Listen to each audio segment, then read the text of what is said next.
Imagine an SUV that embarrasses a Lamborghini Urus off the line, seats your entire family in near silence, and costs a fraction of what Europeans charge for the privilege.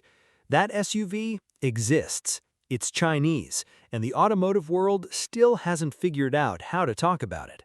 This is the 2026 Zeekr 8X, and it might be the most brutally capable family SUV on the planet right now. Let's start with a number that makes no sense until you see it in person. 1,400 horsepower. Not in a track day hypercar, not in a stripped-out drag machine, in a 5-seat luxury SUV that fits school bags, groceries, and a stroller in the boot. Zeekr didn't just push the performance envelope here, they shredded it, set it on fire, and handed you the ashes as a spec sheet. But here's what makes the 8X genuinely fascinating rather than just fast. It runs on a 900-volt PHEV architecture. For context, most electric vehicles on sale today use 400-volt systems. A few premium ones run at 800 volts. Zeekr skipped that conversation entirely and built an SUV that charges faster, runs cooler, and transfers power more efficiently than nearly anything else you can buy. When you're dealing with 1,400 horses, thermal management isn't optional, it's engineering survival, and the 8X handles it without drama. The platform underneath is called SEA, Sustainable Experience Architecture, and it's the same Geely-developed foundation that underpins some of the most talked-about Chinese vehicles of the last 2 years.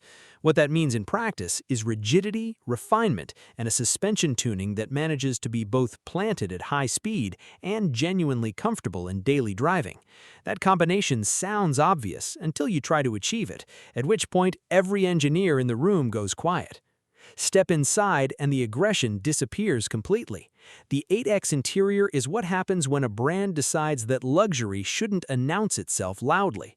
There are no unnecessary surfaces, no chrome for the sake of chrome, no dashboard that looks like it was designed to win an auto show stand award. What you get instead is space. Real, usable, thoughtful space, wrapped in materials that feel considered rather than expensive for its own sake. The main display is large without being theatrical. The ambient lighting system has more zones than most apartments, and the seats, even in the second row, are the kind you fall into at the start of a long drive and climb out of reluctantly at the end. The driver assistance suite deserves its own paragraph because Zeekr has been unusually serious about this. The 8X ships with a full-stack ADAS system using both LiDAR and high-resolution cameras, with over-the-air update capability built in from the ground up. This isn't a checkbox feature, it's a core part of the vehicle's identity. The car is designed to get smarter after you buy it, which is either the future of motoring or a sign that we've all agreed to trust software with our lives. Probably both. Now, the question the comments will ask, can you actually buy one? That depends on where you are. In China, the 8X is already on sale and already causing the kind of quiet panic in premium SUV boardrooms that shows up 6 months later as a sudden price adjustment on German luxury SUVs. International markets are watching closely. Zeekr has demonstrated it can export. The brand is already operating in Europe, and the 8X is positioned as a flagship statement vehicle, not a budget entry. The price story is the part that still feels slightly unreal. For what you're getting, the power output, the technology stack, the interior quality, the platform, a European or American equivalent would run you well north of $120,000. The 8X arrives at a figure that undercuts that by a significant margin. Whether that changes as it moves into more markets remains to be seen, but the value proposition built into this vehicle is structural, not promotional.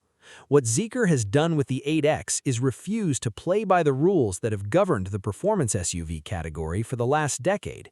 They didn't build a fast car and add luxury. They didn't build a luxury car and add a performance option. They started with the question of what a family SUV should actually be able to do, and then removed every artificial ceiling the industry had quietly agreed to impose. The result is a vehicle that makes a Porsche Cayenne Turbo feel like a rational compromise rather than an exceptional machine. That's not a small statement. That's a category shift.